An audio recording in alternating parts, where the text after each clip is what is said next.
Football's awesome. Power rankings time. Week number 2 with Mikey B. Chaos abounds us, not just in college, but also in the NFL too. I mean, it's crazy. What's up, bud? Long snappers' lives matter. They sure do. Special teams matter too, especially. You The hear about whole Cole reason why Holcomb. it's the whole reason why we're 0-1. Clark Harris doesn't get hurt. Bengals fan, yes. Fucking Evan McPherson has an extra point that the snap gets fucked up, a snap in overtime where the snap gets fucked up. Yeah, no, not looking for the convenient excuse. We'll talk about Cincinnati in a few minutes because they're still in my top 10, but we'll talk. Yeah. And here's the thing also with the AFC. If we believe the AFC is good as it is on paper, you know, a lot of teams, I know it's really early and everybody's overreacting and this and that, and I get all that. But week one overreaction week of the year, baby. Let's go. It's like but again, but the thing, if certain things come down to like a tiebreaker, comes down to a division title or one seed, and it was one loss, you look at these games this week again. Like if you're the Denver Broncos, Indianapolis with the tie, Denver with the loss, right? If you're miss the playoffs, I'm going back to week 1, and that Nathaniel Hackett. Just saying. I'll tell you this much: they were in my top 10 last week. They have plummeted in my rankings, and it's not anything that the players did, but the guy calling the plays. It's the same problem you have with the Chargers. Yeah. Don't trust Brandon Staley. I don't trust Nathaniel Hackett. He's on my list too. Absolutely. All right, so let's get to the sad 5 first, as we always do. The sad 5, 28 to 30, not 35, dummy, 32. Close enough. It says 28, 30, 32, 34, 35. Anyway. All right, so let's go from top to worst, better to worst, when I call it. 28, who do you got? Tennessee Titans. Whoa. Dude, that offense is not good. Well, look. It's a Derrick Henry show, and if you can stop the run, good luck throwing it to fucking whoever the fuck they We're not surprised they lost the game. We're not surprised the Giants covered the spread. What do you call it? But, yeah. That team is not good. I'm not there yet, though, but here's a team that, unless you were, if you're my age, 42 years old, they were probably in this area, obviously, they were in this area probably back in the early 90s. It's been decades. Doing Patriots, I'm 28. I didn't have them free falling as much because that Dolphin defense was on a whole nother level. And let's talk about this while we bring up New England. They never perform well in September games in the state of Florida. Right. Never. Not surprised. My problem is that the defense looks actually decent. Yes. The offense looks uninspiring. I believe this is the year I think we're here now. This is the year they implode for the first time in decades. Well, I mean, they also don't really have a number 1 wide receiver. And whose fault is that? General manager. Exactly. So that's their fault. I mean, there were options out there. Absolutely. No, it's absolutely their fault. I'm just saying there's 29. Who you got? How do you tie week 1? Give me Houston. Okay. Houston won that game. They were up 14. And that's why they're 29, because they're Houston. How do you tie that game? You were literally fucking rolling. Well, they moved up for you, obviously, right? Yeah, they went from 32 because the other teams that are below them fucking played like dog shit. Yeah. 29 is the Jaguars, and they did come back, but I'm actually inspired by the way Jacksonville played that game. I'm not as much on the negativity train as you are. Right. I almost put them up a little higher than this, but 29 is the Jaguars. Of course, I have them out of the bottom 5. Okay. 30. Another team that would have been up if they would have not have shit themselves. The Atlanta Falcons. Okay. 30 for me was Houston. Again, they moved up though, but you win that game, you're not in probably the bottom 5. Yeah, I mean, if Atlanta holds on against New Orleans, they're probably not in the bottom 5 for me. And that's where I got Atlanta at 31, because if you hold on against the Saints, I mean, most of that game you were not a bottom 5 team, and then you return to be a bottom 5 team because of the way you close that game out, and that points on the board on top of that. So 31 for me is the Falcons. 31 for you. How do you let Devin Duvernay have 2 touchdown catches? Give me the fucking Jets. Ooh, that high, huh? They're not good. Oh, they're not good. I got them 32 actually. I got them 32 actually. My 32 is going to surprise everybody. Uh-oh. Yeah, You know what we say week 1 is early reaction week? You doing it? How about them Cowboys? Wow. They are not good, and their best player is hurt. They are not good. I want to think that a lot of it too is Cooper also Rush? What? You better trade for Jimmy Garoppolo yesterday. It's the only shot you have of fucking making the playoffs because you're not doing it with Cooper Big Time Rush. part of me wants to think it's the opponent, because if it wasn't for that defense, that 19-3 loss is actually a lot worse. They lose by 35 if they're playing the Chargers. Possibly. They get their doors blown the fuck off of them. Let me just say they were considered bottom 5-2 as well. I would not put them 32, but 32. They're not good. Their fucking number one fucking quarterback is out for at least 4 weeks, and Jerry Jones is like, we're not going to put him on injured reserve because he might come back. What, when you're 0-5? Here's the thing. Ezekiel Elliott didn't do anything to move the fucking chains. Tony Pollard should be the running back. Right. That's obvious. But CeeDee Lamb's going to take a hit. Dalton Schultz is going to take a hit. Fucking, they still don't have a true number 2 wide receiver there now because fucking, Amari Cooper's in Cleveland. Mm-hmm. That team's not good. The defense is okay. It held serve against Brady and those guys, but what's their next 4 games? What's their stretch coming up that makes me believe that they're going to be better than the Arizona Cardinals, the Seattle Seahawks, the New York Giants of the world? Well, they're playing Cincinnati this week. That's a loss. The Giants week after that, possibly a loss. The Commanders, loss. Yeah, they're in trouble. 0-4, and Dak's coming back after having his right thumb surgically repaired. No, this team is in shambles. There's pressing the panic button, and then there's like, oh, fuck, we are fucked. And this is the oh, fucked, we are fucked. Like, yeah. I get it. When you guys listen to this show, and Big Jim, I love you to death, buddy. You know, I know you're going to listen to this. I know you're going to send me a text message and basically, fuck you, Mikey. No, he's going to agree probably, though. They're not good. That's the problem. He's talking 0-17 already, bud. But I'm aware of that because that's in question without Dak Prescott a quarterback. But Jim is also a little more dramatic than most when it comes to the Cowboys. Again, his Twitter feed in September is like a fucking EKG. I understand that, but the problem is the one bright point they had, the one thing that was going to help build that offense is now benched for the next 4 to 8 weeks. And when he comes back, he's throwing with fucking more metal in his hand than the $6 million man. Right. It's not a good combination. Look, I'll tell you what though, if they look like trash this week, they're definitely the bottom 5. Trade for Jimmy G now. It's your only chance of fucking being a playoff team. Because if you get Jimmy G to come in, he plays week 3 hypothetically. Because even if you trade him now, he's probably not ready for Cincinnati. Right. Trade for him now. He's ready for week 3 against 2 teams in the division that you can then beat and at least keep the divisional tiebreakers alive if you're a team that sneaks in with a 9-8 record and have to win a tiebreaker against Philadelphia or somebody like that down the stretch. Right. All right, let's get to it now. The by the way, I saw a report on which report that Jimmy G, the Niners list of offers for quarterback for Jimmy G. Just like in reality, Carolina should listen to offers for Sam Darnold, even though he's hurt right now, because eventually he's going to be healthy. Yeah, I agree. All right, here we go. Top 10. Number 10. Who you got? I wanted to put them lower, but I couldn't tell myself to find a team to put ahead of them. God, he has no fucking receiving help. Give me Green Bay. They're gone. My top 10. I fought so hard trying to find a way to put somebody ahead of them, but the teams that so I based my rankings off of where I had them the week prior. I had Green Bay at 6, okay? Philadelphia won, they're obviously moved up. But Tampa won, so they moved up. But Denver lost, Dallas lost, Vegas lost, the Colts tied. The Chiefs are in the top 10. I can't tell myself to move like the Dolphins from 16 to 10. They did play well, but oh no, I feel you. I'm just saying I couldn't move enough chess pieces.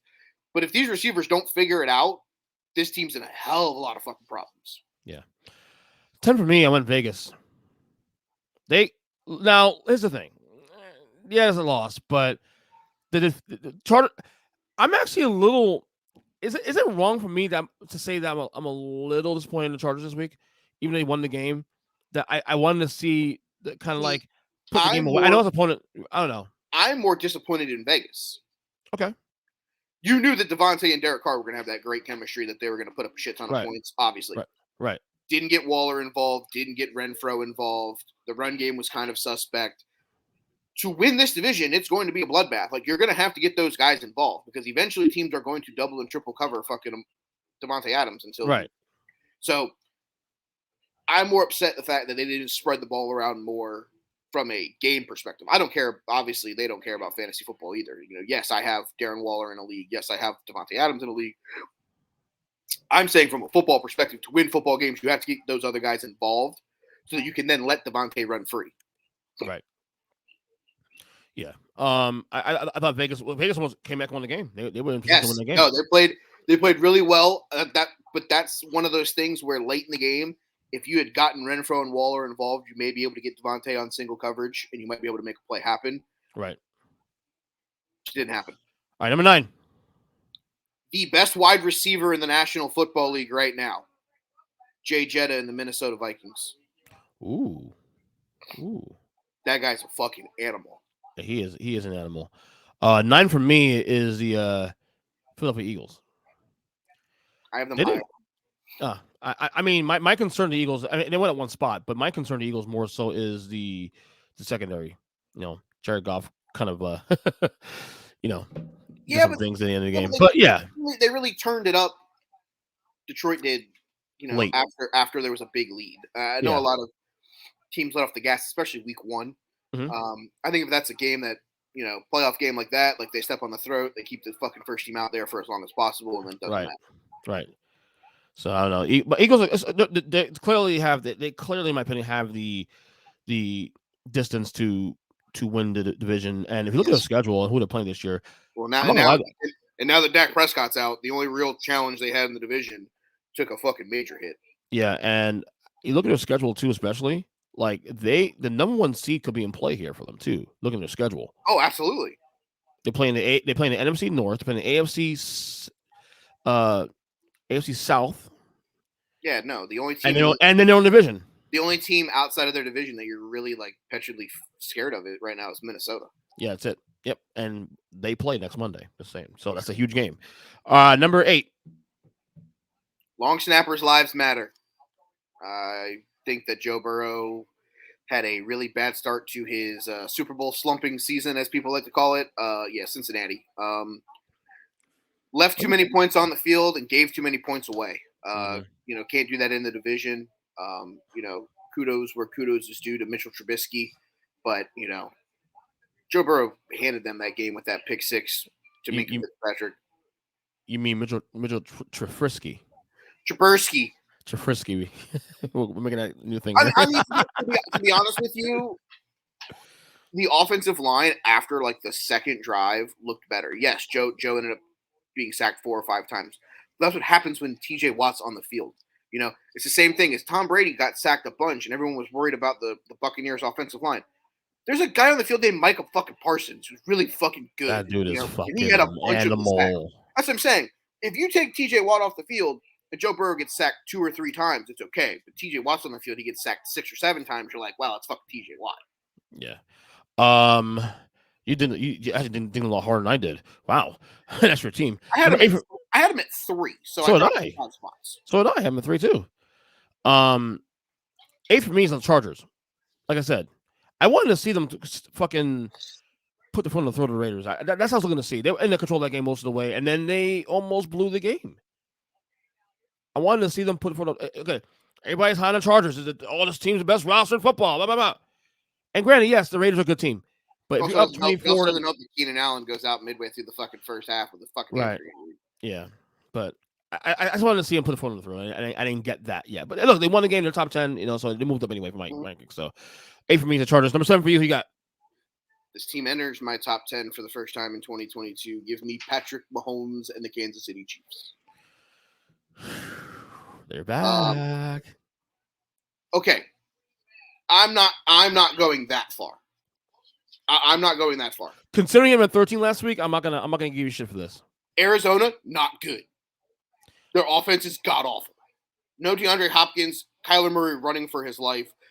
Hollywood Brown got open a couple times in that game where you were like, what the fuck is Kansas City doing? But here's the thing. They still don't have Tyreek Hill. Marquez Valdez-Scantling had a good game. Juju Smith-Schuster fumbled a ball where the guy sneezed on him. If that's a playoff game, if that's a game in the division, and it's a fucking 7-point game, like Mahomes may murder him on the field. I feel like they were up by 35. I feel like this Thursday's game, if they win going away as well, they may actually change their mind. Who do they have this Thursday? The Chargers.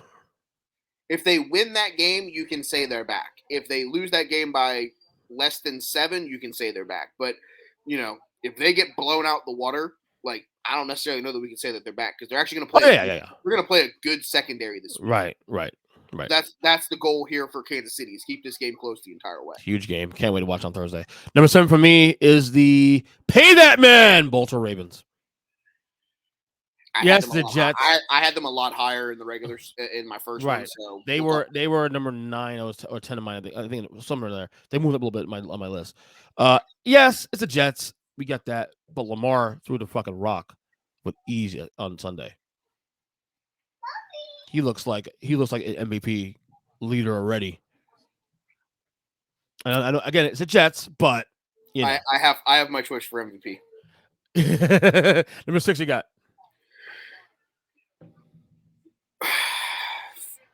Who knew that Ryan Succop could score more points than Tom Brady?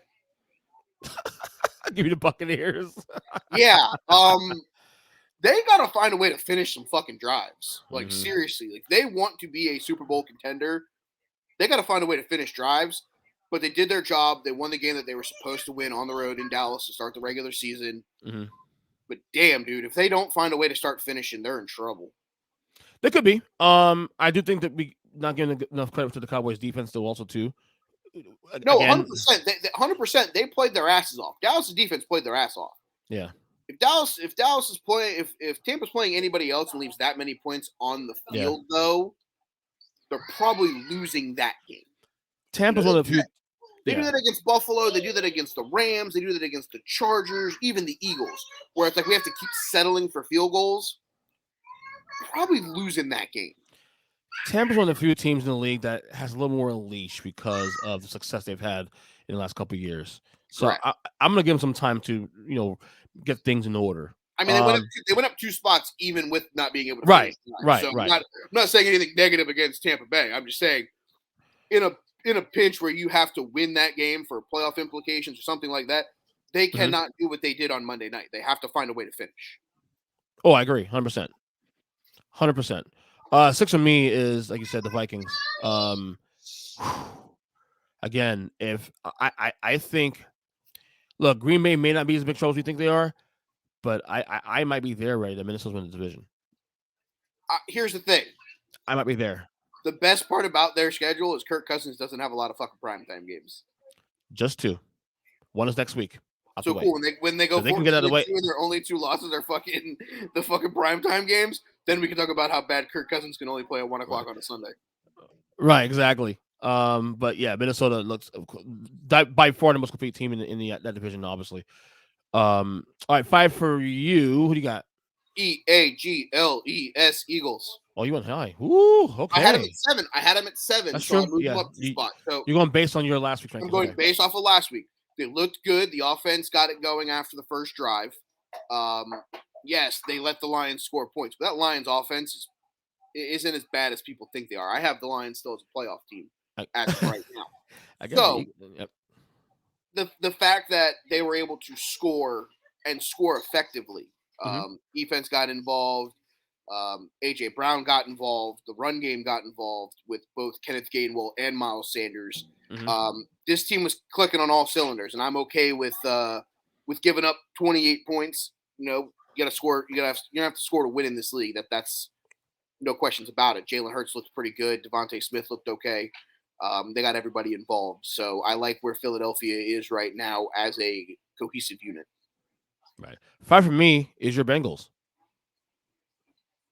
They should have won. Let's stop bullshitting. They gave the game away. Joe Burrow had fucking 4 turnovers. They did everything they could to lose that game, and then they still had the game won with a PAT on the most basic of plays. I'm not worried about the Bengals going forward.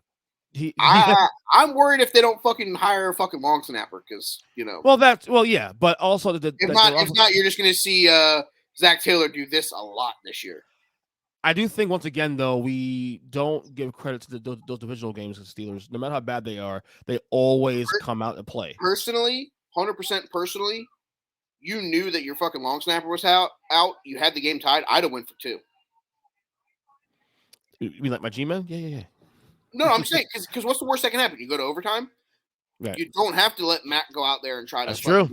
I mean, it's one of those things where, I get it. Oh, take the extra point. It's not a chip shot anymore. It's 30 plus yards. 30 yards, yeah. Blocked. I mean, they blocked the extra point. That wasn't a shank by Evan. Yes, the snap sucked, but that let time get there. They still blocked that kick. At the end of the day, go for 2. What's the worst that could happen? Fucking Joe throws it out of the end zone. We go to overtime and hopefully score. Right. 4. Go Chargers, go. Well, you hired me. Jeez, they hired me. Only up 1 spot from last week though. Okay. I had them at 5. They're up at 4 this week because of the Cincinnati drop. Mm-hmm. I love what I saw out of them. I think that the defense does need to step it up against big-time wide receivers. And maybe this is the fact that Asante Samuel Jr. is still a young cornerback in the NFL. But at times he looked good against Davante Adams, and at times he looked really bad against Davante Adams. So I think we just got to figure out from a Charger perspective, is the defense going to be able to do enough to where Justin Herbert isn't going to have to score 50 points a game? Right. All right. 4 for me is the Rams, the champs. They play way back on Thursday, of course. I don't want to dig them this bad just yet because, again, quality opponent. For the record, I have the Rams at 3, so we can just talk about the Rams. Yeah, exactly. So I want them this. Yeah, let's see what happens at week 2 and beyond, and we'll. I dropped them 2 spots, and this is the same conversation that I had about the Las Vegas Raiders.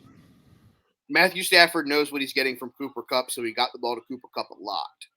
But he didn't get Higbee involved. He didn't get Allen Robinson involved. Sean McVay, for some reason, has a death wish upon every fantasy football owner in football by not letting Cam Akers run the football, and then him saying, I want more of a push from Cam Akers. Yeah. How can he push if he's not on the field, you moron? I'm sorry. For a guy who just won a Super Bowl, I think he's still hungover. Down 2 spots. If they play that Bills team the same way in January, that might be the first Super Bowl I turn off at halftime. Yeah, Buffalo turned ball 4 times. They still won that game, won away. It's crazy. You said 3 was for you was the Rams. 3 for me is the Buccaneers. Again, I get the concerns.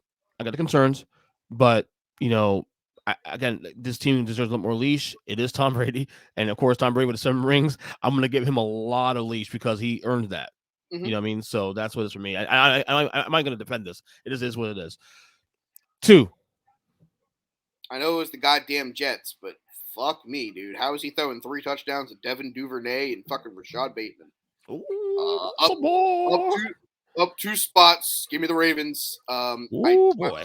My under of 950 rushing yards would like to thank the Jets for fucking being so bad that they let him throw the ball for fucking 225 yards and only run for 17. So I appreciate you, Jets. Keep sucking so I can win some more bets. Baltimore cooked on all cylinders, 100%, 100 miles an hour. Mm-hmm. They didn't really miss much. So yeah, thumbs up to Baltimore on that one. I'm good with Baltimore in my top 2. 2, I went to the Chiefs. I told you.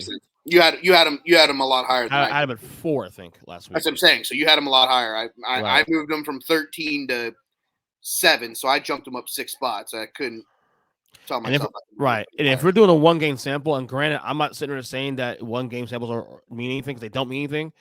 It's right now, to me, it's a 2-team race and everybody else. It's Buffalo and KC and everybody else right now, based on 1 week. We'll see how next week goes, obviously. I would say I would make it a 3-team race because Baltimore is in that because, like I said, I know they played a really bad Jets team, but they still were able to put up points and were able to move the football effectively. Right. And finally, I mean, this is going to be – you did 2 already, you said, right? So, 2 is Baltimore. Number 1's easy, of course. The Super Bowl favorites right now. The wagons like the Buffalo Bills. dude. And I'm telling you guys right now, people who forget this, if Buffalo gets home field advantage through this year, good luck. The real question here that I have, Mm-hmm. and this is more of a general question to anyone in the lumber and maybe lumber companies.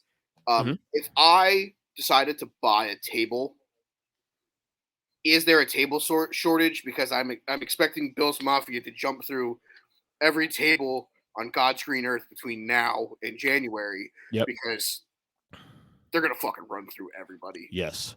Home Depot, Lowe's. They literally might be that team where, like, and I'm going to say this out loud, and that's okay. Dolphin fans, you might want to be worried about 72. Think so? Dude, they took a fucking defense that has the best defensive player in football in it, turned the ball over 4 times, and still found a way to blow them out of the water. I don't know if I go that far, but I told you 14-3 bottom. So hold on. Let's take a gander here. Let me bring the schedule real quick. Let me bring up the schedule, because I don't necessarily know that they're playing, like, they play us. Like, that's a game that like is that in Cincy? I don't know if it's in Cincinnati or not. All right, I'll run down right now. I got that Titans at home next week. That's a win. Miami in Miami, I'm gonna set to win. In Baltimore, toughie, 50-50 maybe. We'll see. That could be one of the slip ups there. Steelers at home, it's a win. At Chiefs. That's the game. If they're gonna lose a game in the first half of their schedule, it's that one. Yeah. Packers at home, win. Jets on the road, win. Minnesota at home, win. I think they beat Minnesota. Right. Browns at home, win. At Lions. Thanksgiving Day at Detroit, fucking blow them out of the water. Yeah. Patriots on the road, win. Patriots suck now. Jets at home, win. Dolphins at home, win. Bears at home, on the road, right? Doesn't matter, win. Week Monday 17, you guys. They have two viable games that I think that they could lose right now. I literally said 14-3 is the bottom. It played out that way.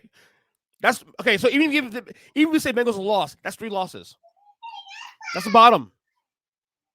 And against New England at home, win. That's why I'm saying, if you're a Dolphin fan and they get past Kansas City and they go into the bye week to be able to prepare for Green Bay, your best hope is that they lose to Cincinnati on Monday night, the fucking 2nd of January. Yep. If not, fucking undefeated is on the fucking table for this team. Ooh, especially if they play that way. Hot take coming at you. All right, Mikey. So that's it for us here. Week 3 next week. We'll see if any more shakeups. Some big games this weekend, especially too. Monday Night Football games this week. Yeah. Quick before I go, why did that? I can only assume that it was because they picked a West Coast game to be the Monday Night Football game as it was. Right. With Seattle, obviously Russ's return. That's the only reason. That's the only reason why I could think they were doing 2 this week and not last week. I mean, I'm not complaining about next week. I'm not either, but I'm just saying it was weird. Yeah, this is really weird. But see you next week. Later, Bob.